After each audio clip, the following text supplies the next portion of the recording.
Mga ka-Clover, may mga bagay sa mundo na hindi mo nakikita, pero bigla mo na lang mararamdaman. Biglang may darating na pera, biglang gagaan ang iyong pakiramdam, at minsan, biglang mawawala ang malas na matagal mong dinadala.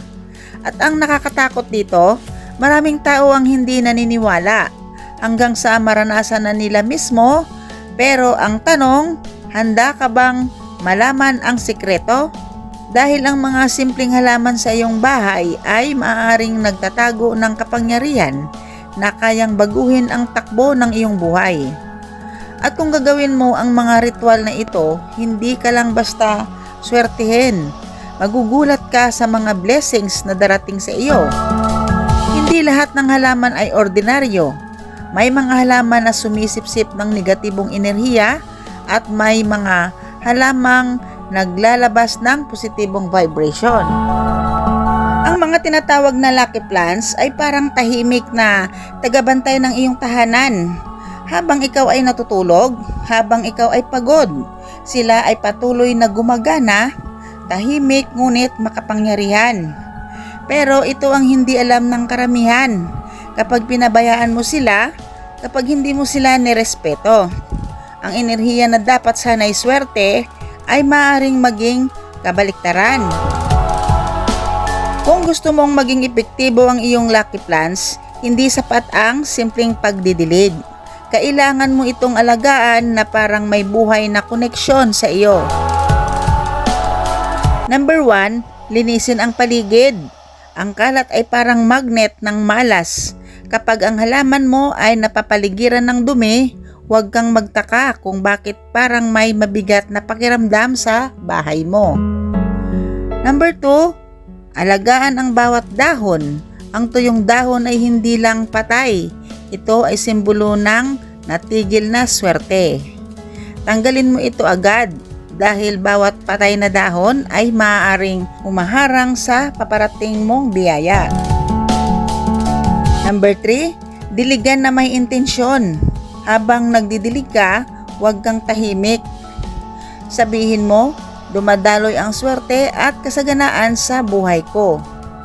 Maniwala ka o hindi, naririnig ka ng iyong halaman. Number 4, iwasan ang galit at negatibong emotion. Kapag galit ka, huwag kang lalapit sa halaman. Dahil ang enerhiya mo ay agad nilang hinihigop. At kapag negatibo ang naibigay mo, negatibo rin ang babalik sa iyo. Mga ritual na nagbubukas ng swerte. Dito na papasok ang pinakaimportanteng bahagi. Ang mga ritual na bihirang ibahagi. Pero kapag ginawa mo, maaaring magbago ang takbo ng iyong kapalaran. Unang ritual, asin na proteksyon. Maglagay ng kaunting asin sa paligid ng paso. Habang ginagawa ito, sabihin mo, nililinis ko ang lahat ng malas sa aking tahanan. Sa loob ng ilang araw, mapapansin mong gumagaan ang pakiramdam mo at parang may nagbago sa paligid. Pangalawang ritual, liwanag ng kabilugan ng buwan. Tuwing full moon, ilabas o ilapit ang iyong halaman sa bintana. Hayaan itong maligo sa liwanag ng buwan. At habang ginagawa mo ito, banggitin mo ang iyong kahilingan. Dahil sinasabi ng matatanda, ang buwan ay nagpapalakas ng enerhiya ng swerte. At dito nagsisimula ang mga hindi inaasahang pagkakataon. Ang tatlong ritual, tatlong barya ng kasaganaan. Maglagay ng 3 barya sa ilalim ng paso. Ito ay simbolo ng tuloy-tuloy na daloy ng pera. At huwag kang magugulat kung biglang may darating na oportunidad o perang hindi mo inaasahan. Pang-4 na ritual, umagang pagbubukas ng enerhiya.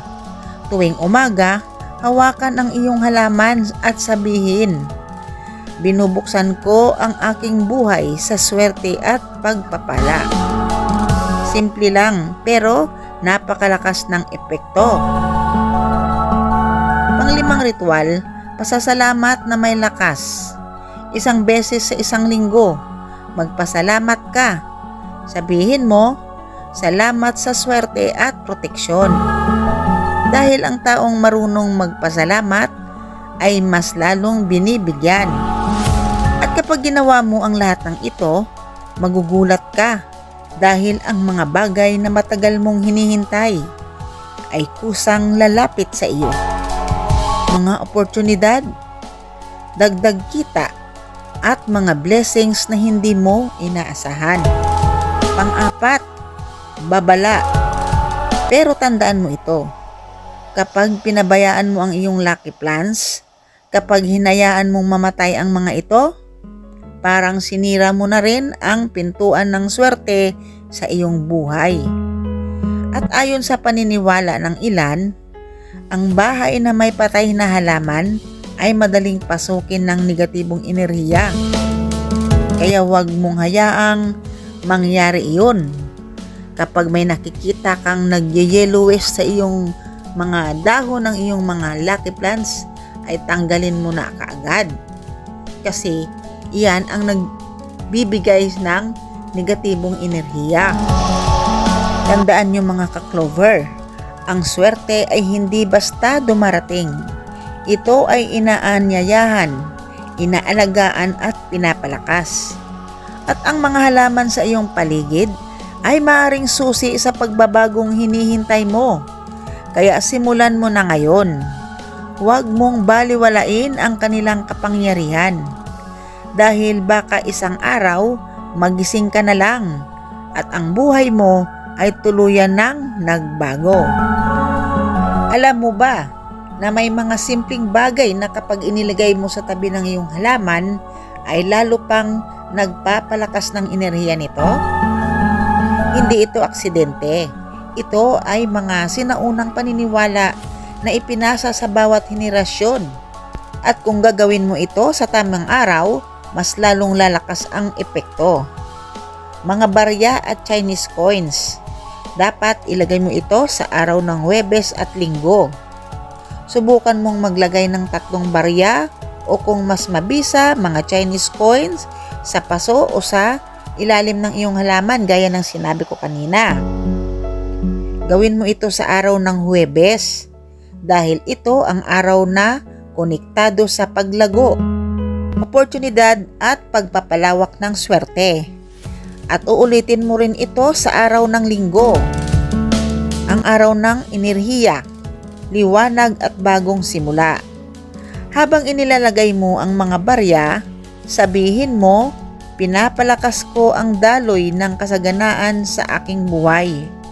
At huwag kang magtataka kung bigla kang makakatanggap ng magandang balita o kaya'y isang oportunidad na matagal mo nang hinihintay. Ito pa mga ka-clover, isang pulang ribbon ng kapalaran. Isa rin ito na epektibo sa mga ritual para sa swerte. Ngayon, ito ang isa sa pinakamakapangyarihan pero madalas minamaliit. Ang pulang ribbon. Akala ng karamihan, ginagamit lang ito tuwing bagong taon. Pero ang totoo, maaari mo itong gamitin anumang araw, anumang oras, basta tama ang intensyon. Itali mo ang pulang ribbon sa paso o sa tangkay ng iyong halaman. Gaya nitong sa akin, lagi itong may ribbon. Pero kapag lumuluma na yung mga ribbon, ay kailangan nyo rin pong palitan.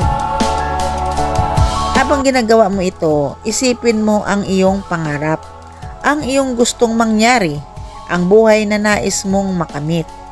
Dahil ang pulang kulay ay simbolo ng swerte, proteksyon, kasaganaan at lakas laban sa negatibong enerhiya.